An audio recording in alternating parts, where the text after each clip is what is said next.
මම මේ ඔයාලව එක්කන් යන්නේ අපිට හිතනවනේ ඔය හවස් වෙනකොට එහෙම එක එක රස කෑම කන්න ඕනේ කියලා.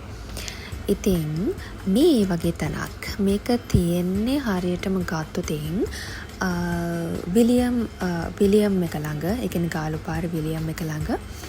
රෑට තමයි මේ ෆුඩ් කෝට් එක ඕපන් වෙලා තියෙන්නේ. එතකොට මෙතන එක එක කඩ වර්ග තියෙනවා. Tamanට කැමති විදියට අරගෙන කන්න පුළුවන්. මේ මම ගත් එක. මේක මට එච්චර රසත් නැහැ කියලා හිතුණා. පස්සේ හැබැයි ඒක කාලේ ඉවරලා මම මේ ගත්ත ටී එක නම් මරු. ඒ කියන්නේ ඒක කාලේ ඉවර වෙලා මේක රුපියල් 180යි උනේ. අර කෑමකට මට 750ක් ගියා. මේ ගත්ත කෑම එක මට රස නැති වුණාට මම කලින් මෙතනින් කාලා තියෙනවා. ඒ කෑමත් හරිම රසයි. ඉතින් ගියපු කට්ටිය කමෙන්ට් එකක් දාන්න යන්න.